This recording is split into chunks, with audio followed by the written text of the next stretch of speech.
Hello everyone and welcome back to Crypto Atlas. We are almost on the new daily candle as of the time of me recording this video. And hello everyone. We're talking today about Bitcoin, Ethereum, Orchid, as well as DNT. Some really bullish news, especially on the Bitcoin side. So we will see an update on this chart here in just a couple of minutes, probably about a minute and a half or so. And it's just under $47,500 as of the time of me recording this video. If you guys are new to the channel, please do not forget to hit that subscribe button, hit the thumbs up like button as well. Let's try and get this video to at least 100 likes. Also click the bell icon so you actually know when we have a new video. That way then you can try and stay up to date for all the latest cryptocurrency news and technical analysis. And also let me know what you guys' thoughts are on everything in the comments down below. Hope you guys are all doing well. All right, let's go ahead and get into the news. We got about 1 minute left, and then we'll see in more real time what's going on with that. So what is going on with Bitcoin's price prediction? Well, Morris figures a $1 million price for Bitcoin is reasonable by the year 2044. So we're talking about 23 years from now, at a rate of $41 billion of new inflows per year.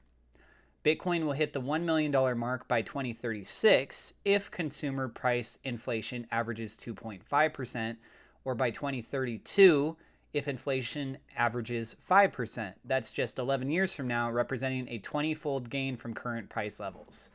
Very, very bullish. What do you guys think about that? Do you guys think that $1 million Bitcoin in the next 11 years is possible? Do you think it could happen sooner? Do you guys think it could happen later? What do you guys think? $47,415 or so is new daily candle position open. And as you guys can see, instantly as we hit the new daily candle position, it just shot up $50, $70 right there. There we go, 500, past the $500 mark, showing green already. A lot of people, I'm sure, thinking that this is on the road and it's going to hit $50,000 this weekend. I myself also think that this is possible, especially with all the recent good news that's been going on. I believe I mentioned this in my video yesterday, but just in case I didn't, I'll mention it again. MasterCard is now looking to get involved in allowing to be able to do purchases through their merchants with Bitcoin. So that was very, very big, bullish, good news as well. And just kind of keeping an eye on the chart here for just a little bit more before we actually go into the actual rest of the news. 47,000 dropped a little bit below the $500 mark. So as it is right now, try and do what I can. Yesterday was a red daily candle. There we go, back above the $500 mark there. You guys should be able to see the price point as I'm talking on the top of this tab, so do go ahead and keep that in mind. I also want to go ahead and start off by saying that I am on Twitter. I do talk a lot about Bitcoin, cryptocurrencies. I talk a lot about Orchid. That's my favorite altcoin, personally. I'm not a financial advisor, but I'm just letting you guys know that if I had to choose my favorite altcoin, that little diamond in the rough that I think that's going to really blow up and do extremely well, that would be Orchid. My handle is @AtlasOfficialTV. And if you guys use Twitter, I would love it if you guys check me out and follow me on Twitter and actually engage in some stuff. I'm trying to make it a lot more fun for you guys. So like this is one example. I only got 1 like on it. I feel bad. But yeah, so this example is 1 Bitcoin could buy you 12,005 Big Macs based on today's market. That's 1 Big Mac every day for the next 32.89 years. A Big Mac is a little under $4. Bitcoin, that price was referenced, was $47,900 as of the time of that posting. So if you guys want to share some of these fun facts, I do polls as well for you guys. I retweet other people's news of things. I'm trying to keep you guys up to date with stuff. And trying to do a lot more of this, like, hey, let me make it a broader, more simple picture for people to understand this. You can share that with your friends and stuff. So I'm @AtlasOfficialTV over there. So I just wanted to give that quick little mention. I haven't really been pushing my Twitter account, so now I want to take that opportunity to actually try and do it more. And again, if you guys do want to, I would love it if you check me out on Twitter. Furthermore, Jack Dorsey from Twitter, okay? Dorsey tweeted the news Friday, writing that they are taking applications for a blind, irrevocable trust focused on Africa and India. He promises the fund will have zero direction from himself and Jay Z, and that the partners are searching for 3 board members. Dorsey and Jay Z are investing 500 Bitcoin into the project, currently worth roughly $23 million. So that is absolutely awesome, and I can't wait to see what they end up doing with this next. Blockchain. This is also very big news. The United States especially has been waiting for a Bitcoin ETF. We don't have that yet. It's still pending its process, but the good news is that in North America, at least, we do finally have a Bitcoin ETF now. The first Bitcoin exchange traded fund in North America has been approved by Canada's securities regulator, a move some commenters see as opening the door for the U.S. to follow. The U.S. government has been hesitant to approve a Bitcoin ETF product, which tracks the price of Bitcoin and is traded on a stock exchange due to Bitcoin's supposedly shallow liquidity and risks the asset could be manipulated. Well, Canada just decided to get their foot in the game. I believe Sweden is another place that has this. Can't remember if Germany or France has one as well. But it is going down. And so this is very exciting, very good news. Hopefully the United States follows soon afterwards. Miami, making some serious moves too. The U.S. city of Miami is going full Bitcoin. The city commissioners have voted to support the mayor's resolution to allow payments in Bitcoin for salaries, taxes, and fees. The city also supports efforts to make Bitcoin an acceptable currency for potentially investing in the state treasury. It's also a request to the state legislature that the city of Miami supports efforts to make Bitcoin an acceptable currency for us to potentially invest in the future. Really good news. And so if Miami's doing this, we know that Wyoming has involvements in doing this kind of stuff too.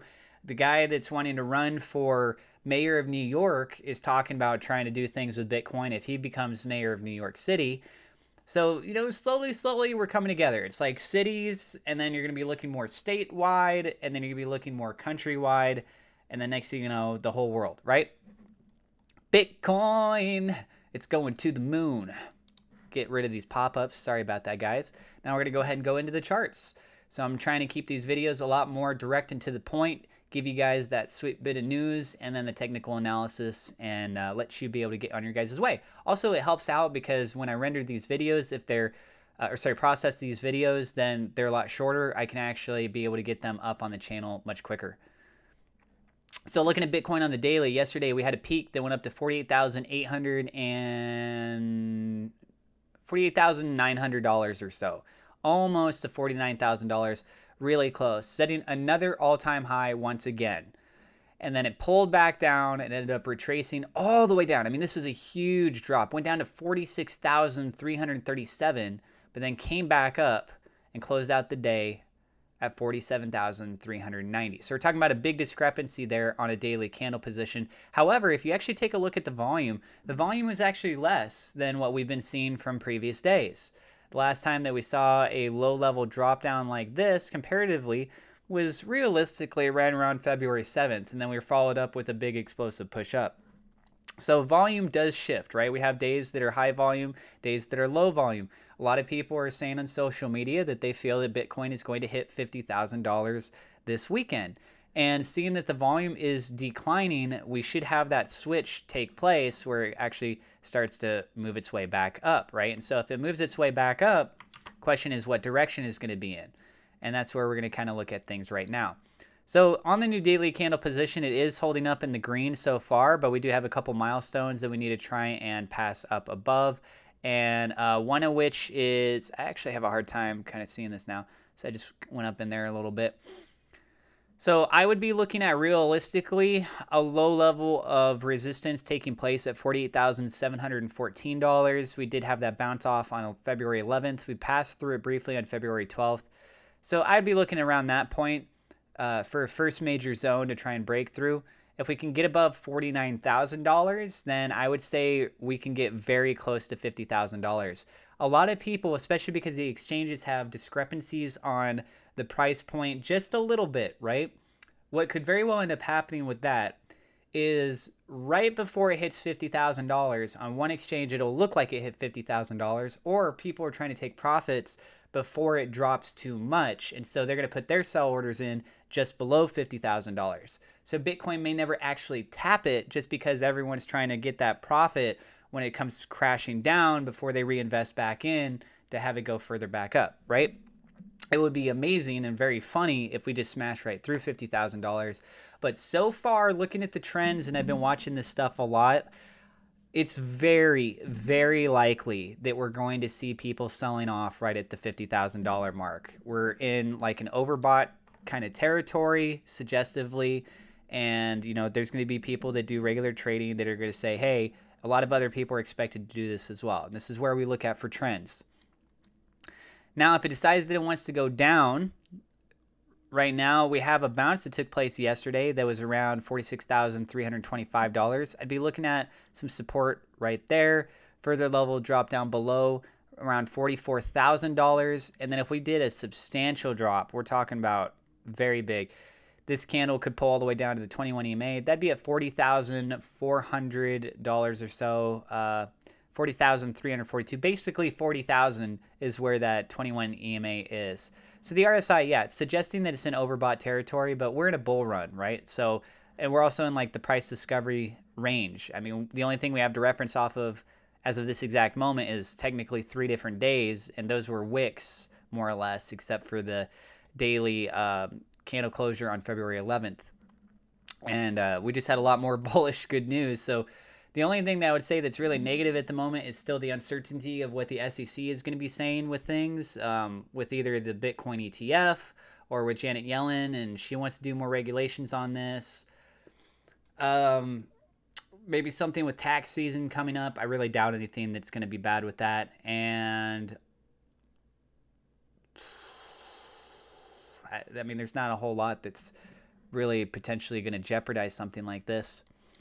So those are some key levels for you guys. Right now, it is looking very good, though.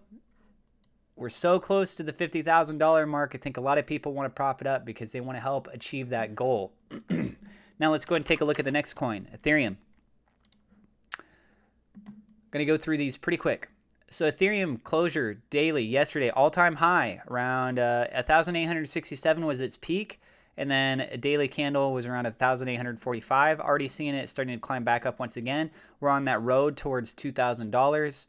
That is a very big milestone. Of course, 1,900 is going to be the first obstacle. We're working our way up through these different increments. So 1,900 and then 2,000. And Backstreet's back. All right. No. Sorry, I had to say something. Anyways, if it decides that it wants to drop back down, $1,747 is where we're looking at for a key level of support. Further drop down below that at the 21 EMA is going to be at $1,587. Good. It is looking very good, though. Speaking of looking very good, let's go ahead and go take a look at what's going on with Orchid. Orchid, the year of the ox. That's what's going on with the Chinese New Year, right? Well, there's ox in OXT, so I guess that's kind of the same thing, except they use the rabbit for their stuff. But Orchid is doing very well. Yesterday, you can see not only did it have a massive spike in price, but there was actually a massive increase in volume as well. We previously had hit $1. This took place all the way back on August 16th of 2020. Since then, we've been having a lot of downtrend and then consolidation movement. Finally, it's starting to get some momentum rallying back up. And with this recent move, it actually closed above the Fibonacci retracement level. And that key level was priced in at 65 cents, 0.6581, with the daily candle closure right around 70 cents. Very, very good news that it had closed in the 70-cent range. So on the new daily position, we're currently at 71 cents. Right now, objectively, 75 cents is more realistic, but yeah, we did bounce off of the 80-cent level. So working through the 10-cent increment, if we can close above 80 cents today, things are looking even more promising. Do be cautious, though, because of how much green that has taken place, especially in the last 2 days, that there could be some immediate sell-off, especially given Orchid's past history. The only good news is that I would say out of this is the fact that you can see these wicks. So that means that there was selling pressure that took place before the daily candle ended up closing. and you can't see the radar behind me, but it's actually suggesting a strong buy signal right now. So things are looking very, very promising. If we can get above 90 cents, we're now moving towards the range of the $1. We got the Fibonacci around the 94-cent range. And then we got, of course, the $1 zone.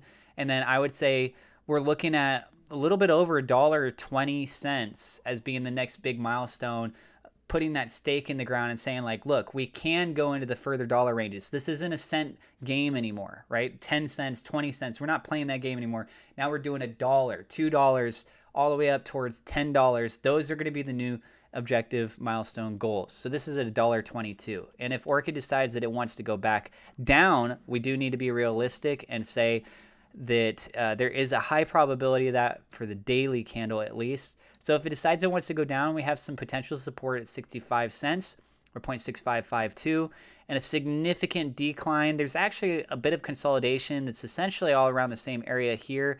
It looks like off the Fibonacci retracement, there's a bounce off of that too. That's at 48 cents roughly. And then just a little bit below that is a very, very key level that's at 43 cents, 0.4379. RSI suggesting is overbought, and I would agree with that. I would love for this to continue on up, don't get me wrong, but I'm just trying to be realistic with things. I got a bag in this. This is my favorite crypto. I believe in it, but it is what it is. And then lastly, we look at DNT USD or USDC. And DNT, boom, baby, look at this bad boy. 21 cents is a daily start, went all the way up to 31 cents, so gained an extra 10 cents right there. It dropped down just slightly, ending up right around the 31 cents, just under it, looks like it. For the new daily candle position, showing a little bit of gain at first, now some pullback. We're about 14 minutes into the new daily candle position. Volume is very low, though, for this, right? So that massive push up was basically all in one direction. So be very cautious, especially of this one, because the volume is so low and its price point moving up. I mean, you can just take a look even back here. This is back on January 7th. Massive push up, but the immediate next day ended up having a significant drop down, and that followed itself up with 4 different days of red candles. So just looking at past history in this, and that had a large volume its day as well to help signify that large push. And you guys can see that the size of these candles are pretty comparable, but this one has, I would say, about 1/3 the amount of volume of what happened back on January 7th. So the volatility with this is extremely high. It's not to say that it can't go up more, but I would say that it is very likely that this one's going to be pulling back on the daily candle position just because of how well it did yesterday. So if it can manage to break above 31 cents again, maintain itself for a bit, 32 cents is the next big objective goal. Passing above that, we're now entering into price discovery zone, and that's really going to put us in a position where the sky is the limit, in all honesty. So I would say 35 cents and then 40 cents is realistically the next major potential levels of major resistance. And if it decides that it wants to come back down, then we're taking a look at a lot of association seems to be taking place right about here, which looks at 20 cents, 0.2050, and a further drop down below that actually would be at 18 cents or 0.1814. So now it's showing signs of being in the green, further continuation up. I think a lot of people are also looking at some of these exchanges and seeing what the low market caps are, which is typical of a major bull run, but it's also typical of pump and dumps because it's highly manipulated since it's so easy to move the price point. So people could be looking at things like this and say, hey, let me try and get this to $1 because I could potentially make a bigger return on my stuff. So the fundamentals are starting to go out the window a little bit just because of the fact that we are on a bull run. Ethereum is in the all-time high, and suggestively in past bull cycles, Ethereum, when it made its moves, guess what? Lo and behold, the altcoins started to follow because a lot of them are actually built off the Ethereum blockchain. Okay, I'm going to go ahead and wrap up this video here. Once again, if you guys are new to the channel, do not forget to hit subscribe, hit the thumbs up like button. Let's try and get this video to at least 100 likes. Every like is appreciated. Click the bell icon, so important. That way then you actually know when we have a new video. You got to click the bell icon, guys. Drop a comment down below. Tell me what you guys thought about everything today. If there's anything important you think I may have missed, which projects of these that you guys are most interested in, And let me know if you guys checked me out on Twitter. You guys are awesome. Thank you so much for being here, and I will see you in the next episode.